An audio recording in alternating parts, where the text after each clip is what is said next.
Hi, my name is Gerhard Schwartner and welcome to Selling Power TV. Today we have the great pleasure of meeting with Jen Donahue, and she is a war veteran.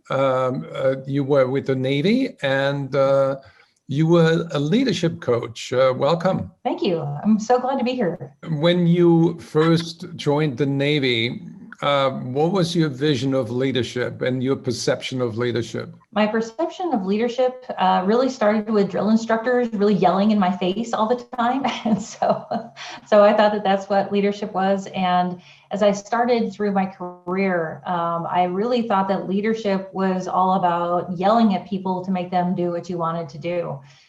It felt really, really awful that I was yelling at my people, and I realized that I had to change because I couldn't be that type of leader. So over the course of multiple years, I started to understand that I didn't have to be a yeller. I didn't have to be that person, and I started to take on more of a selfless leadership style and found that I got great traction with that because it felt good with me. And it really was more about the team and making sure that they were prepared and they were ready to go into the fight, and they wanted to follow me in return. And so it was a really great realization when I came to that. Obviously, you're talking about trust. What are the conditions that are necessary to create trust with a team? It starts with you, and you have to show trust in your team. You can't just automatically think that they're going to trust you back. And I find that the best way to start trusting people is to get to know them, and you have to ask questions. The most important thing is understanding what their goals and aspirations are. How do you sell that carrot of winning so that people really inhale it and become part of that idea? I like to talk about left and right lateral limits. It's a term we use in the military. And what it means is that, so you have a left and you have a right, but everything in the middle is your responsibility. If you take that into a business sense, and if you give somebody a project, give them some very firm left and right lateral limits and say, this is yours. You're responsible. You have the authority to do whatever you need to do in order to make this happen. Now, all of a sudden, they're bought into it. They're like, oh, this is mine. This is my project. And now they want to do the best that they can, within those guidelines. And I found that if you just give those left and right lateral limits to somebody, they're really going to flourish, because now they're not going to be coming back and forth to you all the time asking questions.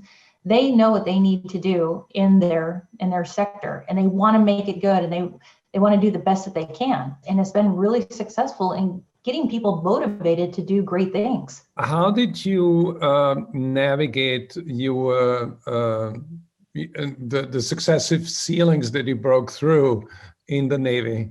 I really didn't think about them as ceilings. I had goals. And so the way that I looked at it, though, is that whenever I was in a position, I was going to be the absolute best person at that position that anybody had ever seen.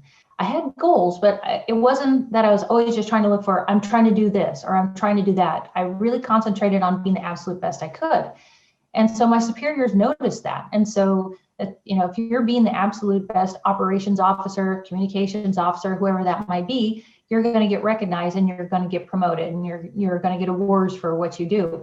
And so that's how I started to move up within the Navy, is that I just concentrated on being the absolute best X, Y, or Z that I was in that position. And I got to be one of the very first, actually I was the first female commanding officer of a battalion. So what advice would you have for women sales leaders to look for mentors that help them grow? Have as many mentors actually as you can. And they don't necessarily have to be female mentors. They can be male mentors as well. Some of my best mentors have been men. And what was great about them is that they were in some type of position of power. And so whenever they mentored me, they made sure that they introduced me to their friends and their colleagues, their clients, because they had that position of power and they were able to bring me along and mentor me at the same time.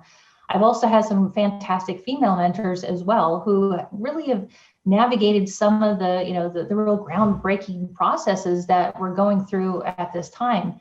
And so it was nice to have their perspective and see where they failed and where they're like, hey, don't do what I did, and that was really helpful as well. So find mentors. And the best way to get a mentor is just to ask. And that sounds really simple and easy, but just go and ask the person. A lot of times they're going to be so appreciative and honored to be asked to be the mentor. They will do anything that they can to help you. When are you going to write your book? I'm writing my book right now. The title is Go Do Great Things, really looking at the art of genuine leadership, because that's one of the things I absolutely believe in, is that you have to be genuine to be a good leader. And the Go Do Great Things is something that I say all the time in the military. I finish up with the meeting and I tell everybody, hey, go do great things. Because nobody wants to do mediocre things. They all want to go do great things as well. And you're showing the trust in them that they can go do great things. And so I've used that in business as well. And it's part of my being, and it's something that I believe in. Thank you, Jen. That was very insightful and energizing. And I wish you all the best with your new book. Thank you very much. Hey, I really appreciate you having me on.